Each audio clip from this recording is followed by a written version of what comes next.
시청자 여러분 안녕하십니까. 생명과 또 모든 만물들이 약동하는 3월이 되었습니다. 오늘부터 생활신학이라는 프로그램으로 여러분과 함께 만나게 될 삼육대학교 신학과의 송창호입니다. 시청자 여러분 만나 뵙게 돼서 대단히 반갑습니다.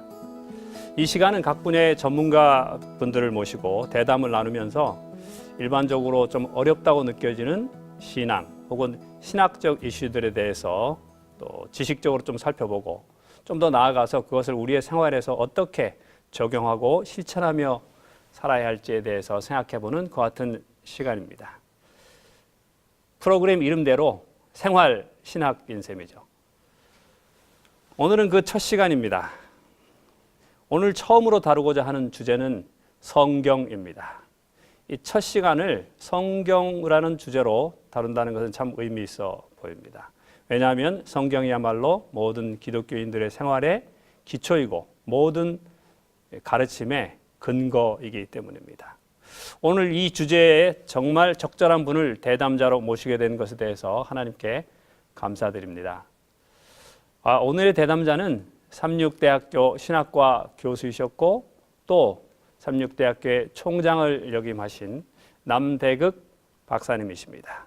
박사님은 신학과에서 구약학을 가르치시고 또 그 내용을 깊이 연구하실 뿐만 아니라 성경 그 자체에 대해서도 굉장히 이렇게 관심을 많이 가지신 분이기 때문에 오늘 우리 대담에 너무 이렇게 적절한 분을 우리가 모시게 되었습니다.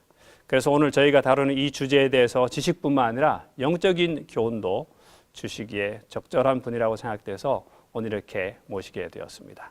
우리 남대극 박사님을 소개하겠습니다. 감사합니다. 반갑습니다. 박사님 어떻게 그동안 건강하시고 편히 계셨죠? 네, 은퇴 후에도 주님의 은혜로 건강하게 잘 지내고 있습니다.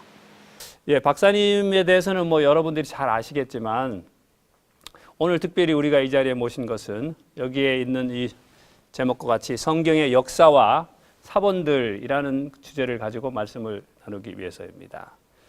목사님, 근데 제가 이렇게 목사님에 대해서 이렇게 찾아보면서 특별히 이 성경을 이렇게 모으고 수집하는 데 굉장히 많은 관심을 가지고 계셨고, 박물관에 가보니까 굉장히 많은 성경을 이렇게 수집하셔서 박물관에 기증하셨던 것을 보게 되게 큰 감동을 받았는데, 특별히 말씀을 연구하는 것뿐만 아니라 성경 그 자체를 수집하고 또 그것을 이렇게 모든 사람들에게 보여주시는 특별한 이유, 뭐 동기 뭐 있으실까요? 우리가 다 성경을 사랑하고 연구하고 또 가르치는 그런 특권을 가지고 있는데, 성경은 정말 우리의 구원의 교과서이고 또 인간의 기원과 종말, 또 나아가서는 다음 세상에서 있을 그 찬란한 그 미래에 대한 비전을 보여준다는 의미에서 이 세상에서 가장 귀한 책이라고 할 수 있습니다. 근데 그것을 단지 읽고 연구만 할 뿐 아니라 그것이 어떻게 우리에게 전래 또는 전승되었는지 누구나 관심이 있습니다. 그래서 아마 오늘 이 순서를 마련한 것 같습니다. 제가 1960년대 대학에 다닐 때에 헌책방을 이렇게 청계천에 있는 헌책방을 좀 자주 가게 됐는데 가끔 보면 아주 귀한 성경이 발견되었습니다. 아주 옛날 거. 근데 그때부터 이제 모으기 시작했는데 뭐 거의 이제 반세기를 겪으면서 제가 뭐 외국에 유학할 당시에도 그렇고 또 다른 나라 방문할 때도 그 나라에서 귀한 성경들을 얻기도 하고 기증받기도 하고 또 상당한 돈을 들여서 사기도 하고 해서 지금까지 한 50년 동안 수집했다고 할 수 있습니다. 그것이 귀하기 때문에 관심을 가지게 되고 결국은 우리 학교에 이제 이 그림이 아마 우리 목사님 찍어주신 사진이죠? 예. 이렇게 박물관에 이렇게 전시를 해주셨는데 개인이 이렇게 많은 성경을 수집한다는 것 자체가 굉장히 어려운 일일 텐데 지금까지 수집한 전체 성경 수를 혹시 뭐 기억할 수 있을까요? 성경 이제 이 종류는 첫째 사본이 있습니다. 여기 제가 뭐 샘플을 2개 가져왔는데 레닌그라드 사본, 알레포 사본, 이 굉장히 귀중한 거예요. 그런데 이게 원본 하나뿐이니까 우리한테 올 수가 없고 이것을 이제 복쇄해가지고 하는데 이런 사본 종류와 그 다음에 필사본이라는 게 있습니다. 이거는 이제 성경에 갖춰진 것이고 토막 성경, 요한복음, 뭐 창세기 그런 것들 필사본이라고 이렇게 하는데, 그 다음에 또 역본, 각 나라 말로 영어로 번역된 성경만 해도 50종류가 넘습니다. 우리나라 한국어로 번역된 것만 해도 10개 되거든요. 예. 개인 번역까지 포함하면 더 많아지는데, 예, 그런 것들이, 그러니까 사본, 필사본, 역본, 각 언어로 그런 것들 다 뭐 닥치는 대로 다 모았는데 약 500종류의 성경이 지금 삼육대학교 박물관 3층에 이 그림처럼 전시되어 있습니다.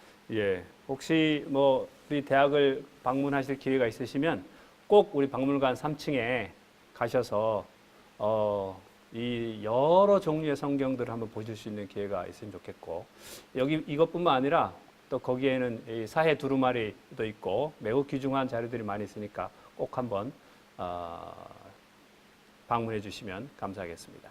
이제 우리 본론으로 들어가서 오늘 첫 시간은 성경의 역사와 사본들이라는 주제 가운데서 정경, 외경, 위경이라는 주제로 같이 좀 말씀을 나눌 텐데, 조금 낯선 분들도 계실 것 같습니다. 예. 우리는 뭐 성경 하면 그냥 뭐 성경만 있는 줄 알았는데, 이런 66권 이외에도 구약 시대나 신약 시대에 많은 책들이 아무래도 있었지 않겠습니까?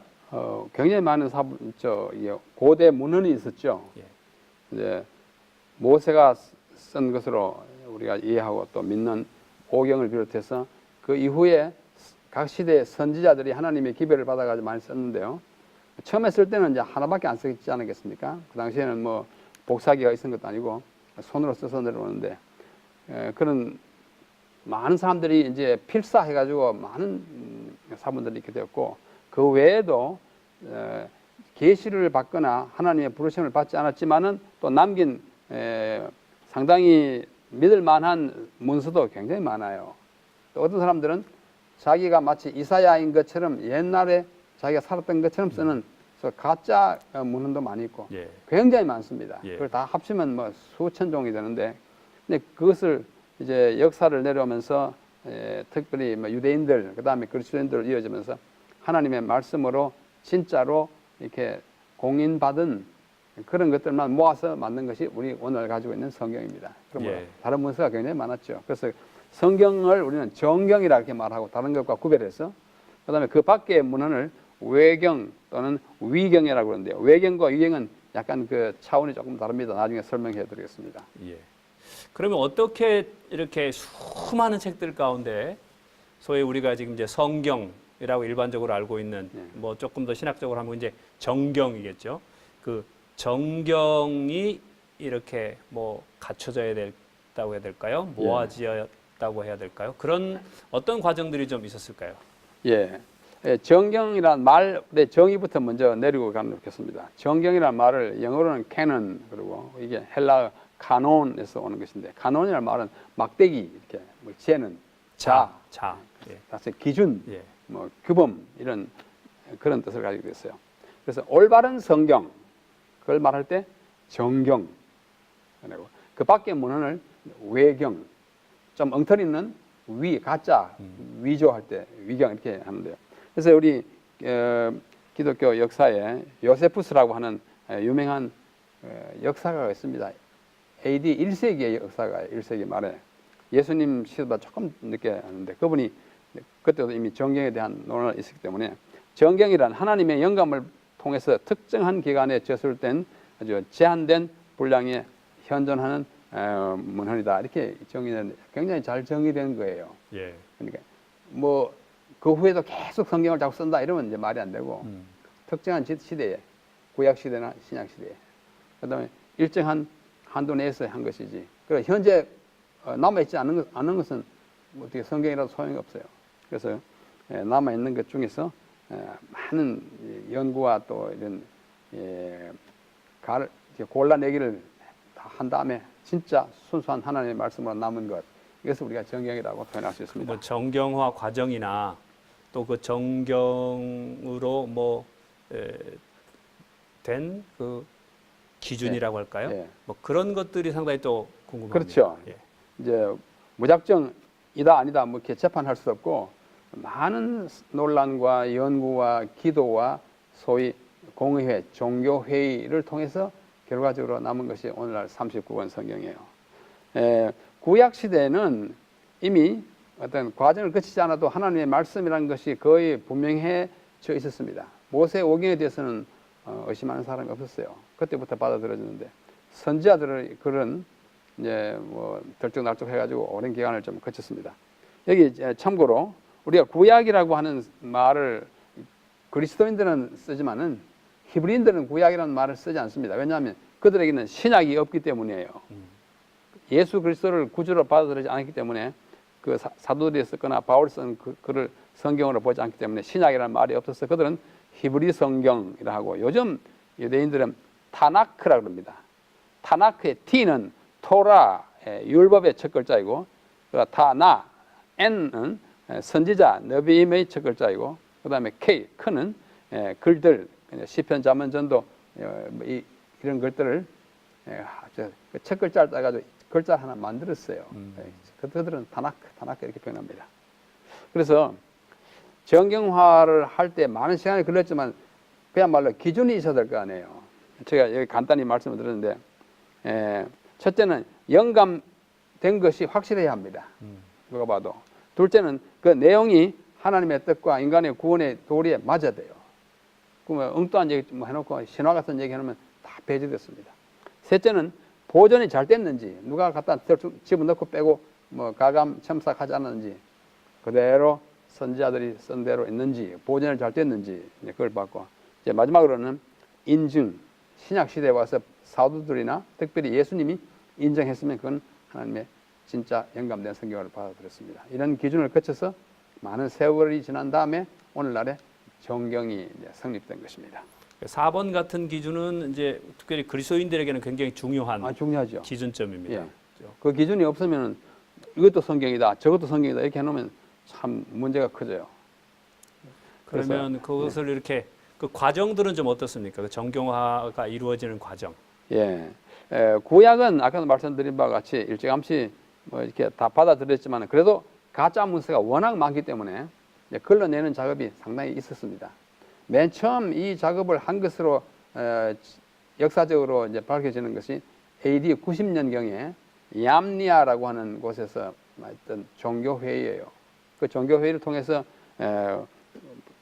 오늘날의 구약에 해당하는 그 글이 성경으로 이미 받아들여져서 하나님의 말씀으로 믿고 왔는데 그 전통은 오늘까지도 유지되고 종교개혁자들도 그것을 받아들여서 오늘까지 왔습니다. 그거는 유대인들의 종교회의죠. 그렇죠. 예. 종교회의죠. 유대인들이 구약을 말하자면 이제 좀 정경화시킨 것입니다. 일종의 이제 공식화한 공식화. 것입니다. 그 전까지도 이렇게 받아들여지곤 받아들이는 있었는데 역사를 공식화한 것이죠. 예. 이미 뭐 예수님 당시나 이런 당시에도 구약의 대부분의 성경들이 다 이렇게 정경으로 이렇게 받아들여지고 그렇게 돼 있었죠. 받아들였는데 예수님은 이 땅에 계시는 동안에 구약 성경의 상당한 부분을 인용하셨습니다. 예. 특별히 광야 시험 받을 때 신명기 예. 3번 다 신명기의 말씀을 기록되었으되 이렇게 말씀하셨거든요. 그러나 모든 성경을 다 한 번씩 인용했으면 참 좋은데 빠진 것이 많아요. 그렇죠. 그래서 얌니아 아까 말씀드린 얌니아 종교회의에서도 한 5권의 책은 굉장히 의심을 받았습니다. 예. 그중 하나가 에스더서예요. 에스더서에는 여호와라고 하는 하나님의 존함, 이름이 한 번도 언급되지 않았어요. 하나님의 이름이 한 번도 언급되지 않는 게 이게 하나님이 그를 할 수 있나? 뭐 이런 유대인들에게는 특별히 아주 그렇죠. 중요한. 그다음에 전도서는 뭐 보면은 조금 쾌락주의, 회의주의 같은 것 많이 있어요. 그래서 이때 긴가민가 조금 의심을 받았고 아가도 너무 남녀간의 그 사랑을 노골적으로 표현한 것 때문에 좀 깊이 대상이었고 그 뜻을 잘못 이해했기 때문에. 그다음 잠언에는 뭐 가다 보면은 너희들은 길 가다 꿀을 만나거든 만족하게 먹으라 하고 또 조금 지나가다 보면 너는 꿀을 삼가라 이렇게 했거든요. 앞뒤가 안 맞는 듯한 그런 부분들이 꽤 많이 있어요. 그래서 그다음에 에스겔서는 너무나 그 비전이 커가지고 모세 오경과 좀 성전의 이야기가 좀 다른 면이 있는 것 같아서 의심을 받았지만 결국은 다 이해되고 정경으로 들어오게 되었습니다. 그래서 이 타나크라는 단어를 다시 한번 제가 올렸는데요. 여기 보십시오. TNK 해가지고 타나크 이렇게 표현하게 됐어요. 여기 지금 유대인 한 분이 성경을 가지고 있는데 우리 타나크라고 하지 않았습니까? 타나크. 예, 성경을 그렇게 표현합니다. 타나크는 24권으로 되어 있습니다. 우리는 39권이잖아요. 왜 24권이냐면 우리가 하는 이 분류와 달라요. 순서가 다릅니다. 우리는 창세기, 출애굽기, 레위기, 신명기, 그 다음에 여호수아, 사사기, 룻기, 사무엘, 상하, 열왕기, 상하, 역대, 상하, 에스라, 느헤미야, 에스더, 욥기, 시편, 잠언 이렇게 내려가는데 히브리인들은 성경의 순서가 전혀 다릅니다. 5경은 같아요. 그 다음부터는 아주 달라요. 그래서 그들은 사무엘 상하를 한 권으로 봅니다. 그 다음에 열왕기 상하를 한 권으로 보고 역대 상하를 한 권으로 보고 에스라, 느헤미야를 한 권으로 보고 그 다음에 저기 가서 12선지서 있지 않습니까? 호세아, 요엘, 아모스, 요나, 말라기까지를 합쳐가지고 한 권으로 봐요. 그래가지고 5경, 여호수아, 사사기, 룻기, 사무엘 상하, 열왕기 상하, 역대 상하, 에스라, 느헤미야, 에스더, 욥기, 시편, 잠언, 전도, 아가, 그 다음에 대선지자들, 이사야, 예레미야, 에가, 에스겔, 다니엘, 그 다음에 12책을 한 권 하니까 24권이잖아요. 그래서 내용은 같습니다. 권수가 달라요. 24권에 딱 맞추는데 그것은 여러 가지 의미가 있어. 24에서는 12를 배로 한 거잖아요. 12는 또 3 곱하기 4이고 하여튼 그런 수에 좀 철학이 좀 들어있고 하여튼 구약이 그렇다는 것 먼저 알면 좋겠어요. 그러면 그 언제부터 이렇게 오늘날 우리가 지금 알고 있는 순서, 성경의 순서가 이렇게 확정됐을까요? 지금도 그 히브리인들은 그 24권의 성경의 순서대로 이렇게 성경을 읽고 있습니까? 예. 근데 지금 우리 순서가 달라요. 네. 우리는 말라기가 제일 끝이잖아요. 히브리인들의 성경은 역대가 제일 끝입니다. 역대하. 그래서 창세기로부터 역대하까지 24권인데 이것을 1세기에 이미 요세푸스라는 사람이 아까 말씀드린 대로 역사가인데 굉장히 신뢰받는 역사가였어요. 기록을 많이 남겼고 그분이 말하기를 유대인들이 22권의 진정한 책들을 하나님의 참된 선지자의 글들을 원래의 상태로 소유하고 있다고 주장했어요. 왜 그러면 22권이냐? 아까 24권인데 여기서 보는 대로 사사기에 룻기를 포함시키고 예레미야에 포함시켜가지고 2권이 더 줄어요. 그래가지고 22권. 내용은 24권. 우리로서는 39권. 그것을 그때부터 이미 1세기에 하나님의 말씀으로 정경으로 받아들였다는 말이 있고 그 다음에 외경 가운데 하나인 에스드라스 제2서라는 책이 있어요. 거기 보면 에스라가 BC 400년에서 500년 사이에 이미 그때에 하나님의 말씀을 확정지었다 이렇게 말합니다. 그러나 말라기가 BC 400년 그때 사람이기 때문에 아마 그 무렵에 이미 모든 선지자들이 받아들여졌다 이렇게 믿게 되는 것입니다. 그러면 이제 구약은 우리가 이제 그런 정경화 과정을 거쳤고 신약은 사실상 더 많은 책들도 있었을 가능성이 많고 맞아요. 많은 것 같은 논란들이 또 있었을 수 있는데 구약은 그래도 영감성이 하나님께서 뭐 직접 말씀하셨다는 그 저자들의 얘기도 많이 있고 하니까 그렇게 되지만 신약은 이 정경화 과정에서 또 많은 논란들이 있었을 수 있겠는데 맞아요. 어떻게 정경화가 이루어졌는지 이제 예수님이 직접 이제 땅에서 활동하셨고 구약에는 하나님의 부르심을 받은 선지자들이 활동했지만 신약에는 예수님이 직접 활동하셨기 때문에 그 제자들이 글을 쓴 것이 이제 복음서로 남아 있고 그 다음에 복음서 이외에 복음서가 여러 개 있습니다.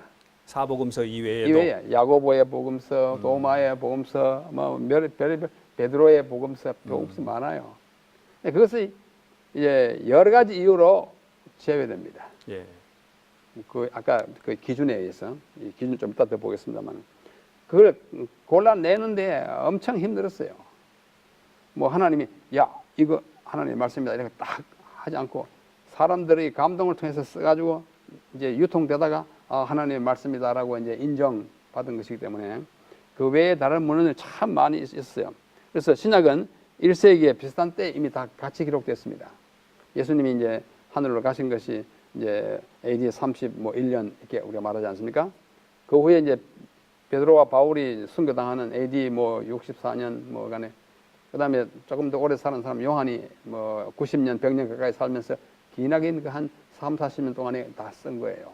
썼었기 때문에 그 당시로서는 상당히 많이 받아들였지만은 그러나 다른 것들이 많이 있기 때문에 그걸 골라내는데 배제시키는 데 시간이 많이 가지고 3세기, 4세기 왔어야 오늘날의 성경으로 확정됐습니다. 굉장히 긴 시간을 보냈어요. 어떤 기준들이 좀 신약에는 특별히 구약과 좀 다르게 적용됐을까요? 아까 우리 구약을 정경으로 받아들이는데 한 4가지 원칙을 봤는데 여기서도 뭐 다른 원칙이 많이 있겠지만은 한 4가지를 간추리면 첫째는 사도성이에요. 사도가 썼느냐?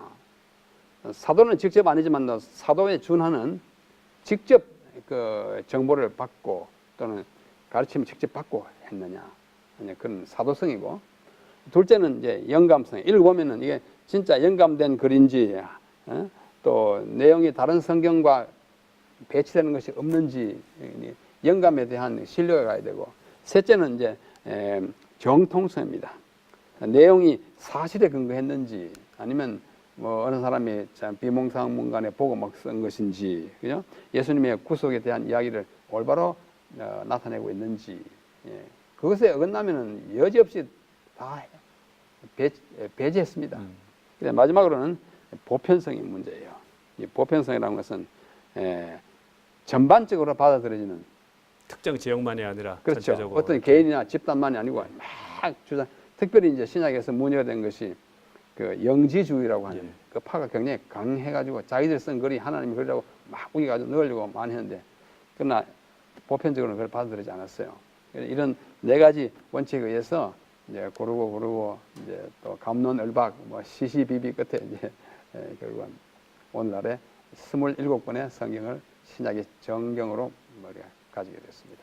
뭐 정경화 과정의 그 역사적 사건들이라든지 사람들을 뭐 다 소개하시기는 좀 시간이 부족할 것 같습니다만, 그래도 간단하게 그 여러 과정들이나 사람들을 좀 소개해 주시면 아마 이 정경화 과정을 이해하는데 조금 더 도움이 될 것 같습니다. 네, 감사합니다.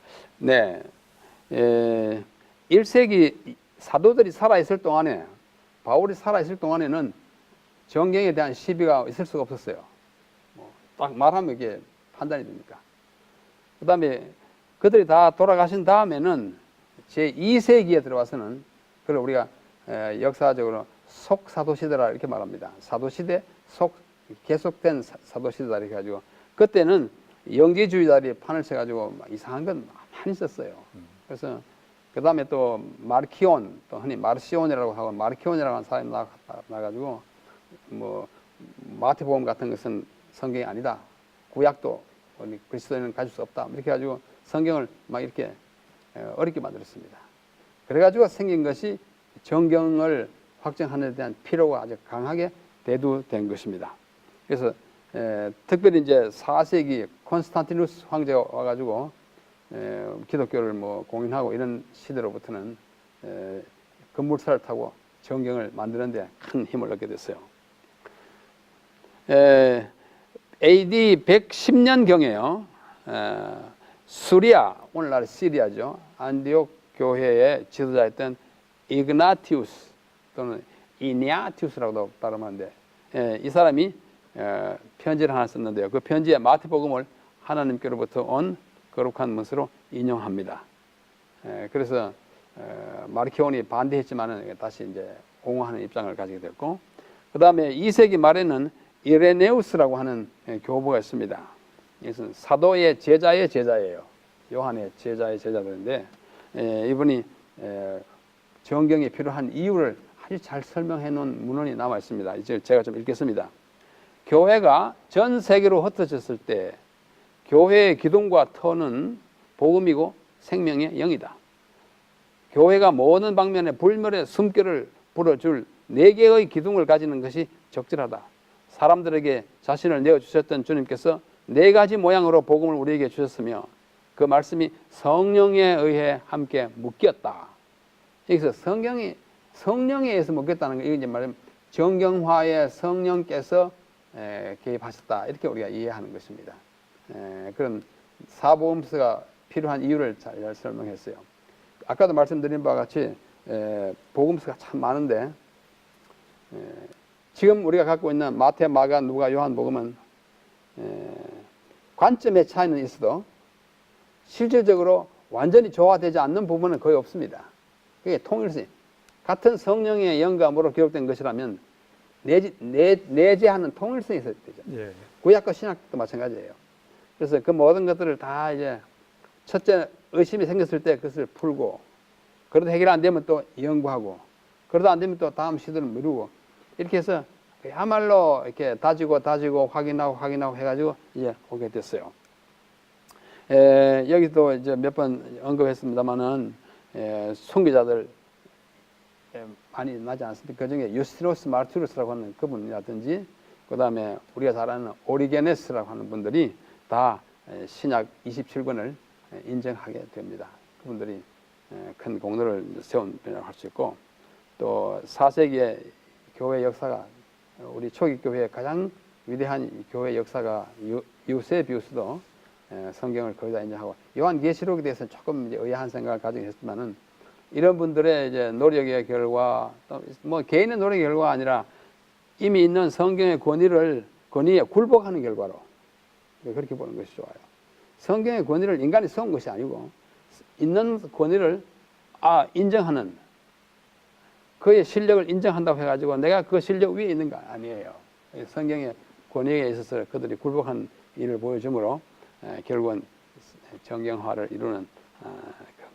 그럼 최종적으로 신약이 이제 정경으로 뭐 사람들의 회의에서 뭐 이렇게 인정받았다고 뭐 그것이 뭐 권위를 부여하는 건 아니지만 원래부터 권위가 있었지만 그것을 이렇게 공식적으로 받아들인 것은 언제입니까? 예, 그건 이제 좀 이따 말하는데, 그게 부분적으로 정교회의를 한 4번, 5번 했어요. 예. 여러 번 거쳐 가지고 이제 마지막으로 이제 온 것이 오늘날 27권입니다. 예. 그래서 이 역사적인 과정을 살펴보면서, 그러면 그 이후에도 다른 회의를 통해서 더 넣고 뺄 수 있느냐? 여기에는 이제 많은 문제를 가지게 됩니다. 구체적인 예를 들면 이제 도마복음이 뭐 4세기나 5세기에 쓰였다고 믿고, 요즘 한국의 어떤 뭐 도사가 그걸 많이 이렇게 강요하는데, 하나의 문서로 생각하면은 문제가 끝이 없습니다. 이것을 하나님의 말씀인지 아닌지의 그 핵 중심 사상이 뭐냐? 구원을 위한 책인지, 이미 있는 구원을 위한 책과 조화가 되는지 아닌지를 따지면 결론은 금방 난다고 보여요. 그래서 이 신약이 이제 한 4세기 와서 확정되고, 그 이후로는 첨가하고 빼고 하는 것이 우리가 이걸 닫힌 정경이라고 그렇게 표현합니다. closed canon. 만약에 열려가지고 있다면은 천주교, 가톨릭교회나 교황들이 또 뭐 이렇게 말한 것을, 사실 그분들은 교황의 말씀을 신약 위에다 두고 있어요. 성경 위에다 두고 있어요. 또 모르몬경 같은 거 성경에다가 똑같이 집어넣고 하면 이 문제가 복잡해질 뿐만 아니라 성경의 원래의 그 핵심 사상이 망가뜨려지는 것입니다. 많은 거짓 문서들이 많아요. 그 거짓 문서들을 이제 성경의 이 거룩한 테두리 밖에 머물게 하는 그 일을 이제 많은 그 회의를 통해서 이제 하게 되는데, 여기 하나 1740년에 이탈리아의 고고학자이면서 역사가 있던 안토니오 무라토리라고 하는 사람이 있었는데요. 이분이 2세기에서 4세기에 작성된 것으로 보이는 한 정경 목록을 발견했습니다. 이게 위대한 발견이에요. 그래서 발견됐는데 그게 이제 그 문서 이름을 무라토리 단편이라 이렇게 말합니다. 이것이 뭘 말해주느냐? 2세기, 4세기 그때 이미 최종 결정은 4세기 들어와서 했더라도 이미 민간에 그리스도인들 사이에 확정된 성경이다 아니다가 분명한 그런 문서의 목록을 가지고 있다는 것을 이제 반증해주고 있습니다. 그 후로 이제 더 많은 사람들이 생겨나게 됐는데, 이게 무라토리 단편의 그 모습이에요. 이건 이제 마지막 페이지인데, 그래서 장구한 세월 동안에 수백만의 성도들이 이건 하나님의 말씀이다.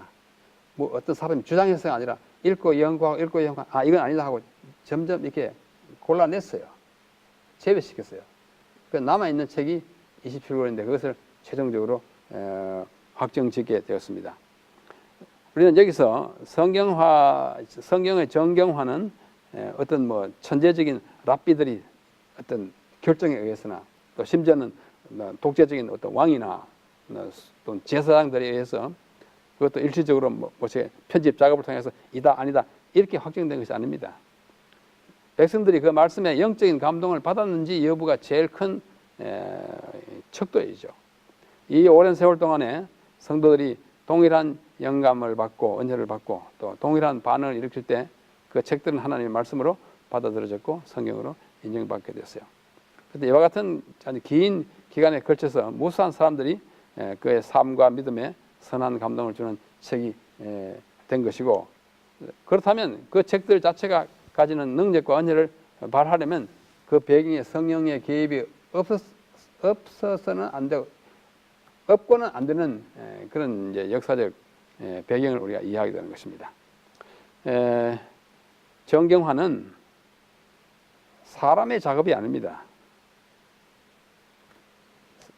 성경을 쓰던 사람이 영감을 받고 썼다면 정경화의 과정도 성령의 도움과 지도를 받아서 했다는 생각을 할 때 온당한 생각이라고 생각돼요.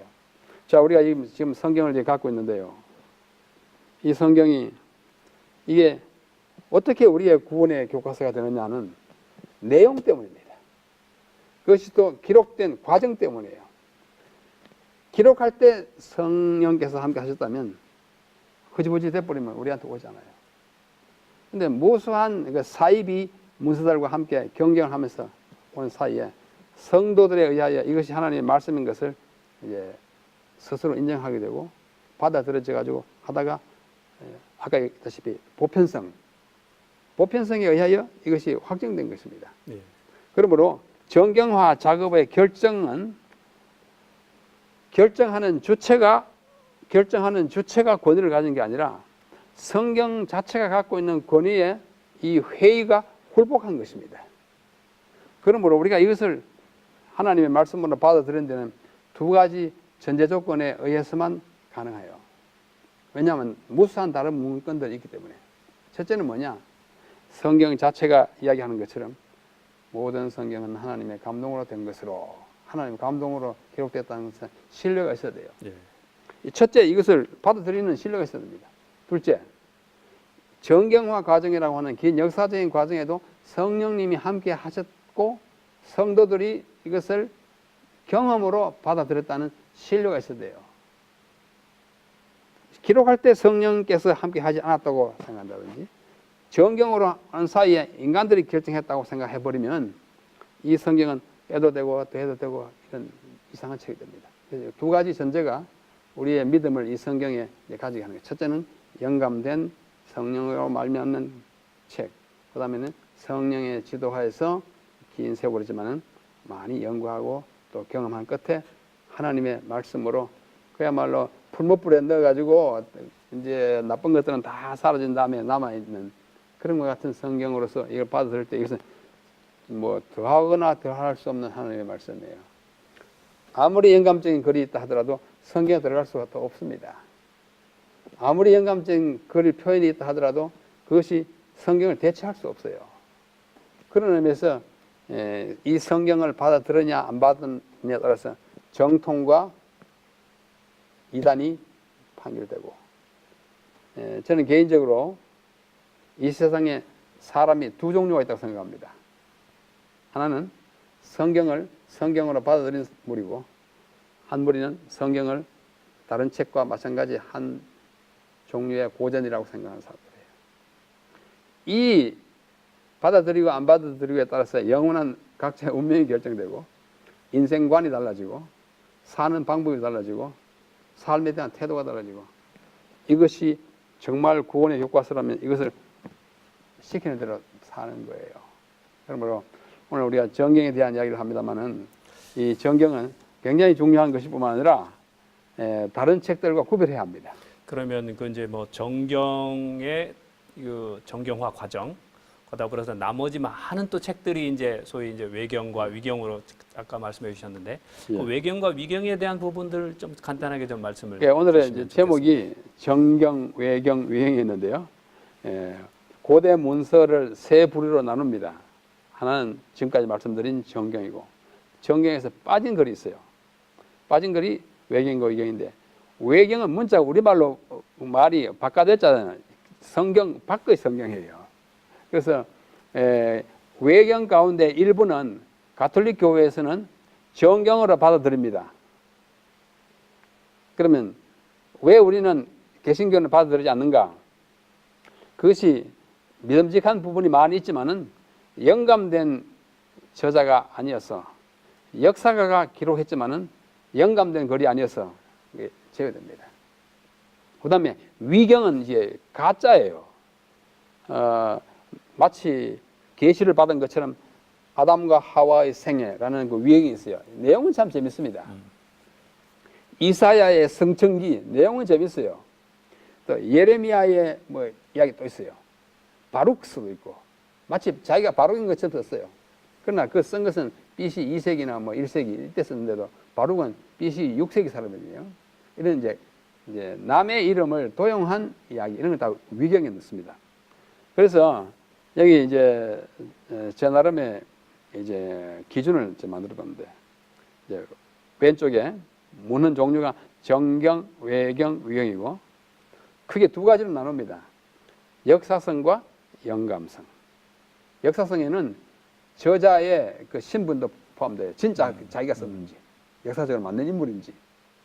그 다음에 영감된 성령의 영감으로 썼는지 아니면 신기자처럼 썼는지, 그냥 단순한 역사가로 썼는지. 가령 뭐 이번에 평창 올림픽 했는데 거기에 기록을 기자마다 다르게 쓸 수 있지 않습니까? 네. 정확하게 정당하게 썼다고 해서 영감된 글은 아닙니다. 예. 그냥 정확한 기록이죠. 기사죠, 그래서 기사. 영감은 아니에요. 예.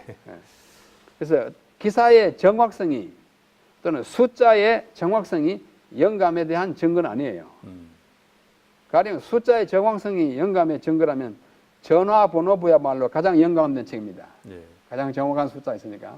그냥 그렇게 보잖아요. 그래서 이것을 정경은 역사성도 맞고 예스고 영감도 된 책이라고 인정된 책이에요. 예. 그 다음에 외경은요, 상당한 역사성이 있지만 영감된 책은 아니에요. 가령 예를 들면 도비스 또는 유디스, 그거 참 재밌습니다. 우리 성도님들도 한번 읽어보면 뭐 재밌는 있고 역사에 상당한 그 이해를 가지게 돼요. 또 특별히 마카베오 상하라는 책이 있는데요, 굉장히 재밌는 책입니다. 제가 몇 번 읽어봤는데 그래서 얻는 지식이 많아요. 말라기와 신약 사이에 400년 동안 일어난 그 엄청난 사건이 역사적인 기록으로서는 상당히 믿음직한데 영감된 책은 아니에요. 그 다음에 위경은 뭐냐? 둘 다 X입니다.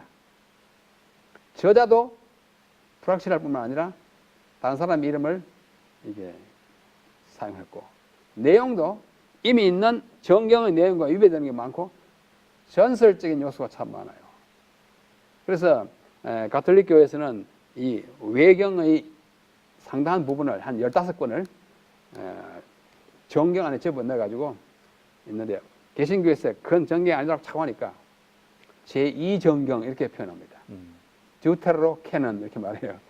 그래서 우리가 그걸 역사적인 기록으로 참고는 하지만은 영감된 구원의 교과서에는 들어갈 자격이 없다 이렇게 판정하는 것이 외경이고, 위경은 그때 그 사람들이 뭔 얘기했나 그저 그러니까 호기심으로 읽어볼 만한 책이지만 신뢰를 두기에는 너무나 먼 책이라고 봅니다.